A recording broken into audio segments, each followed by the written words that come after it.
Thank you very much, Mr. President. Ladies and gentlemen, good evening. Assalamu alaikum. Lovely to see you all here tonight. We are having a very entertaining night, are we not, with some very interesting things being said from the other side of the house tonight. Let me begin by saying, as a Muslim, as a representative of Islam, I would consider myself an ambassador for Islam, a believer in Islam, a follower of Islam and its Prophet. So, in that capacity, let me begin by apologizing to Anne-Marie for the Bali bombings. I apologize for the role of my religion and me and my people, for the killing of Theo van Gogh, for 7/7. Yes, that was all of us. That was Islam, that was Muslims, that was the Quran.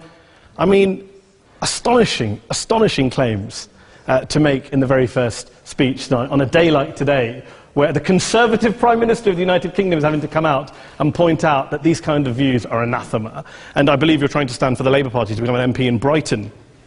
If you do, and you make these comments, I'm guessing you'll have the whip withdrawn from you, but then again, UKIP's on the rise, they'll take you, the BNP, they might have something to say about your views. This is what Mahdi Hassan always does.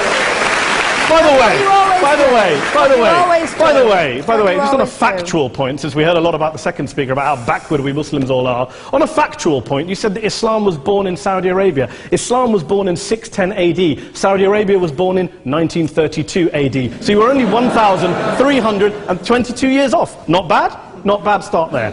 Talking of maths, by the way, a man named Al-Khwarizmi was one of the greatest mathematicians of all time, a Muslim, worked in the golden age of Islam. He's the guy who came up with not just algebra, but algorithms. Without algorithms, you wouldn't have laptops. Without laptops, Daniel Johnson tonight wouldn't have been able to print out his speech in which he came to berate us Muslims for holding back the advance and intellectual achievements of the West, which all happened without any contribution from anyone else other than the Judeo-Christian people of Europe. In fact, Daniel David Levering, the author of the Pulitzer Prize-winning historian and author of The Golden Crucible, points out that there would be no Renaissance, there would be no Reformation in Europe without the role played by Ibn Sina and Ibn Rushd and some of the great Muslim theologians, philosophers, scientists in bringing Greek texts to Europe. As for this being our university, I will leave that to the imagination as to who is our and who is there. I studied here too. An astonishing set of speeches so far making this case tonight. A mixture of just cherry-picked quotes, facts and figures, self-serving, selective, a farrago of distortions, misrepresentations, misinterpretations, misquotations. Daniel talked about my article in the New Statesman, which got me a lot of flack, where I talked about the anti-Semitism that is prevalent in some parts of the Muslim community, which indeed it is. Of course, I didn't say in that piece that it was caused by the religion of Islam. In fact, modern anti-Semitism in the Middle East was imported from, finish the sentence, Judeo-Christian Europe, where I believe some certainly bad things happened to the Jewish people. In fact, Tom Friedman, Jewish-American columnist in the New York Times, told me in this very chamber last week that he believed, had Muslims been running Europe in the 1940s, 6 million extra Jews would still be alive today. So I'm not going to take lessons in anti-Semitism from someone who's here to defend the Judeo-Christian values of a continent that murdered 6 million Jews. Moving swiftly on. Yes. Absolutely. Well, I'm about to make that point. No, I'm about to make that point. You're right. I agree with you.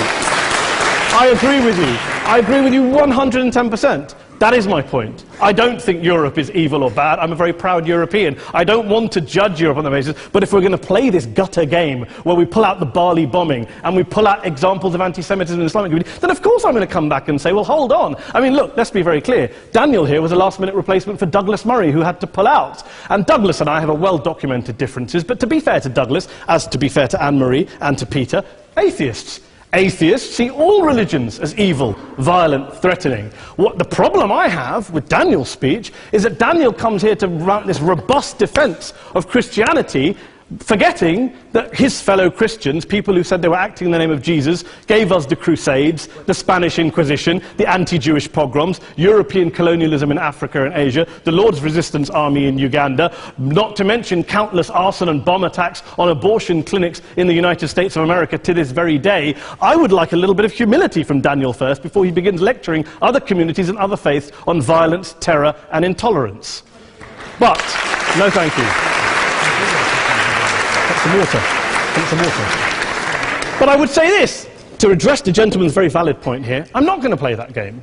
I don't actually believe that Christianity is a religion of violence and hate because of what the LRA does in Uganda or what Crusaders did to Jews and Muslims in Jerusalem when they took back the city in the 12th or 13th or whatever century it was.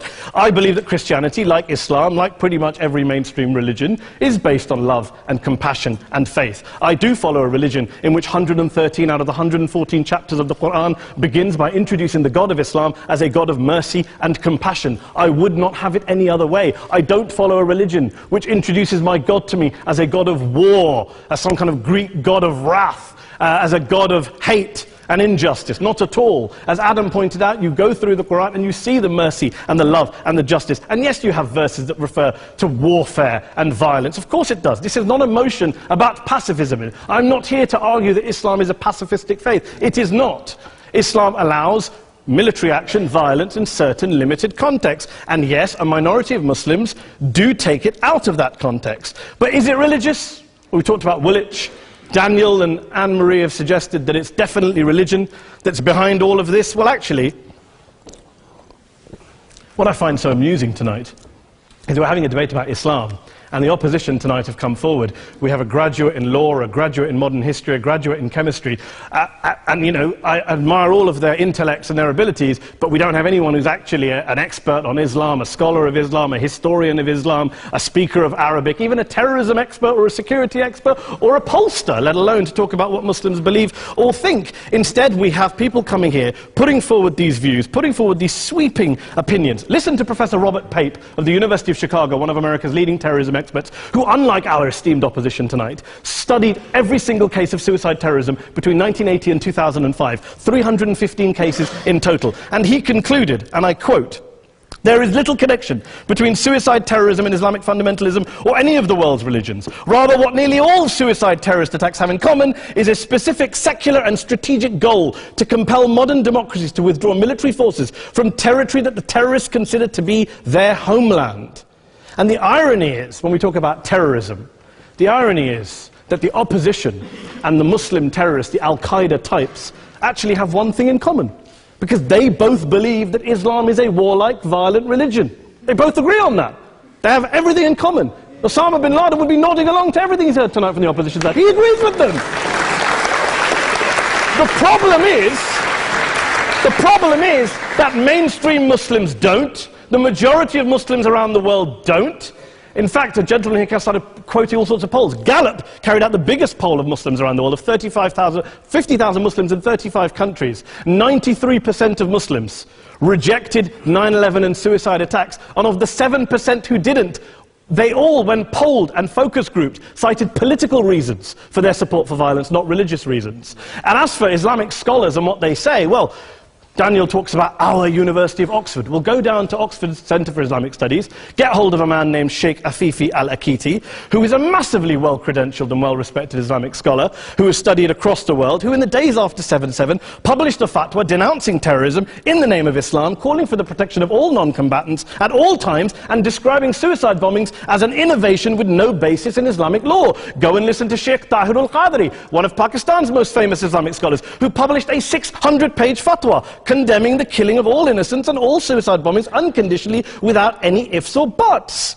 There's nothing new here. This is mainstream Islam, mainstream scholarship, which has said this for years. You don't go out and kill people willy-nilly in the high street or anywhere else, on a bus or a mall, based on verses of the Quran that you cherry-pick without any context, any understanding, any interpretation, or any commentary. Point of information. Please.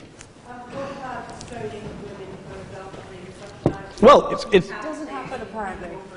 I didn't say it doesn't happen at all. I never said it didn't happen. I don't blame Islam. Yes, it's a very good point. And a lot of us are campaigning against that. And we're campaigning against it in the name of Islam. We're campaigning against it in the name of various interpretations of Islam. Anne-Marie comes and scares us with her talk of Sharia law. I would like to see the book of Sharia law. It doesn't exist. People argue over what Sharia law is.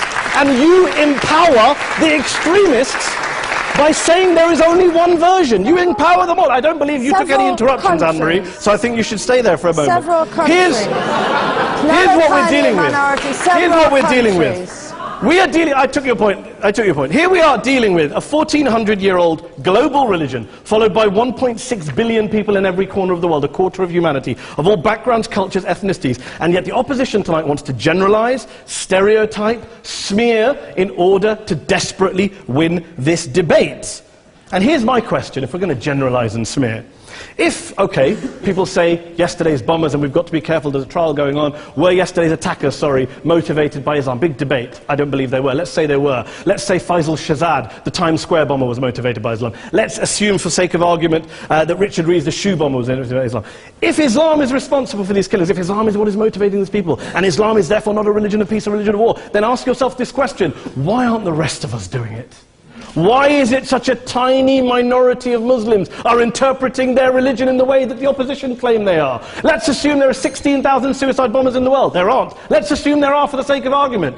That's 0.001% of the Muslim population globally. What about the other 99.99% of Muslims who the opposition tonight either ignore or smear? The reality is that the rest of us aren't blowing ourselves up tonight. The reality is that the opposition came here tonight not worried about the fact that me and Adam might pull open our jackets and blow ourselves up tonight because we're followers of a warlike warrior religion which wants to take over Europe and Daniel's university. The issue is this. The issue is this. Unless the opposition can tell us tonight, and Peter Atkins is here, one of our great atheist intellectuals, can tell us tonight, can answer this question tonight: why don't the vast majority of Muslims around the world behave as violently and aggressively as a tiny minority of politically motivated extremists? Then they might as well give up and stop pretending they have anything relevant to say about Islam or Muslims as a whole. Ladies and gentlemen, let me just say this to you. Think about what the opposite of this motion is. If you vote no tonight, think about what you're saying the opposite of this motion is. That Islam isn't a religion of peace, it's a religion of war, of violence, of terror, of aggression. That the people who follow Islam, me, my wife, my retired parents, my 6-year-old child, that 1.8 million of your fellow British residents and citizens, that 1.6 billion people across the world, your fellow human beings, are all followers, promoters, believers in a religion of violence. Do you really think that? Do you really believe that to be the case? They say that in the Oxford Union, the most famous debate was in 1933, when Adolf Hitler looked out for the result of the King and Country motion, where they voted against fighting for King and Country, and Hitler was listening out for the result. Well, tonight, 80 years on, there are two groups of people around the world who I would argue are waiting for the result of tonight's vote. There are the millions of peaceful, non-violent, law-abiding Muslims both in the UK, Europe, Asia, Africa and beyond, who see Islam as the source of their identity, as a source of spiritual fulfillment, of hope, of solace. And there are the phobes, the haters, the bigots out there who want to push the clash of civilizations, who want to divide all of us into them and us and ours and their. Ladies and gentlemen, I urge you all not to fuel the arguments of the phobes and bigots. Don't legitimize their divisions. Don't legitimize their hate. Trust those Muslims who you know, who you've met, who you hear, who don't believe in violence, who do want you to hear the peaceful message of the Quran as they believe it to be taught to the majority of Muslims, the Islam of peace and compassion and mercy, the Islam of the Quran, not of Al-Qaeda. Ladies and gentlemen, I beg to propose this motion to the House. I urge you to vote yes tonight. Thank you very much for your time.